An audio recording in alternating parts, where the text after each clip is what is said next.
गुरुकुल नहीं जा पा रहे हैं तो गुरुकुल को घर ले आइए। और ऐसे बहुत सारे मॉडल हैं हमारे पास जहां मैंने देखा कि माता पिता ने घर पे ही बच्चों के लिए ऐसा वातावरण पैदा कर दिया। आप किसी भी इस्लामिक बच्चे से पूछिए, वो आपको बताएगा अल्लाह ताला कौन है, वो आपको बताएगा मोहम्मद साहब कौन है, वो आपको बताएगा कलमे क्या क्या है, वो आपको बताएगा कुरान क्या है, वो आपको हदीसें पढ़ के बताएगा, वो आपको आयतें सुनाएगा। लेकिन आप किसी भी सनातन धर्मी के बच्चे से पूछिए तो वो जिंगल बेल तो सुना देगा, लेकिन भगवत गीता का एक भी श्लोक नहीं सुना पाएगा।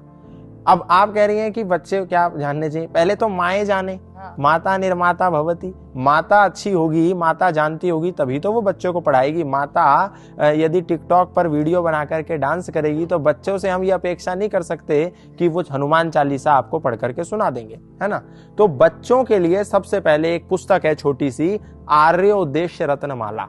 ये पुस्तक जो है इसमें 100 डेफिनेशंस हैं। जैसे पहली डेफिनेशन धर्म की, दूसरी डेफिनेशन अधर्म की, तीसरी डेफिनेशन ईश्वर की, चौथी डेफिनेशन विद्या की, पांचवी अविद्या की। ऐसे सारे जो मूल सनातन संस्कृति है उसकी जो मुख्य परिभाषाएं हैं, वेदोक्त परिभाषाएं हैं, सत्य आधारित परिभाषाएं हैं, विद्या पर आधारित परिभाषाएं हैं और ज्ञान आधारित परिभाषाएं हैं, वो आर्योद्देश्य रत्नमाला में है। आपके बच्चे को पता होना चाहिए कि धर्म क्या है, उसको पता होना चाहिए ईश्वर क्या है, उसको पता होना चाहिए सत्य क्या है, उसको पता होना चाहिए स्वर्ग क्या है, उसको पता होना चाहिए नरक क्या है, उसको पता होना चाहिए पाप क्या है और पुण्य क्या है, ताकि उसको संसार में, इस समाज में कोई भी ढोंगी, कोई भी पापी, कोई भी दुराचारी, कोई भी अत्याचारी उसको ठग ना पाए। तो ये जो आर्योद्देश्य रत्नमाला, ये उसको पता होना चाहिए। दूसरी बात, उसको भगवान श्री राम का बेसिक कैरेक्टर पता होना चाहिए, उसको भगवान श्री कृष्ण का बेसिक कैरेक्टर पता होना चाहिए, उसको वीर हनुमान का बेसिक कैरेक्टर पता होना चाहिए। ये नहीं जय हनुमान ज्ञान गुण सागर, जय कपीस तिहु लोक उजागर, ठीक है मैं पेपर में पास हो जाऊं बस, दैट्स इट। ये नहीं उसको कि हनुमान जी पर लाल सिंदूर लगाया हो गया, ये नहीं कि राम लक्ष्मण जानकी जय बोलो हनुमान की हो गया, ये नहीं कि राम जी के आगे माथा टेक दिया लेकिन राम जी कौन थे पता ही नहीं।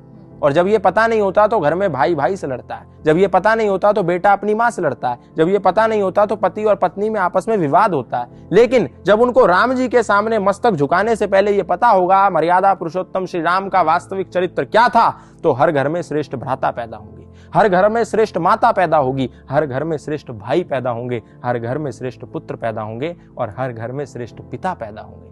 तो हर नौजवान को, आपके हर बच्चे को कम से कम भगवत गीता के 50 श्लोक आने चाहिए, उसको हनुमान चालीसा आनी चाहिए, उसको आपके पूर्वजों का चरित्र पता होना चाहिए। क्योंकि नहीं पता होगा तो कोई भी बोलेगा जाओ 9 गजा पीर पे चादर चढ़ाओ, आपके बच्चे को पता ही नहीं, क्योंकि वो तो राम को, हनुमान को, कृष्ण को और 9 गजा पीर को, गाजी बाबा को और मोइनुद्दीन चिश्ती को, सबको एक ही श्रृंखला में रखता होगा। तो यदि उसको राम का कैरेक्टर पता होगा तो उसको मालूम चलेगा राम इधर है और मोइनुद्दीन चिश्ती उस श्रृंखला में है ही नहीं, कौन पापी है और कौन पुण्य आत्मा है वो जानता होगा।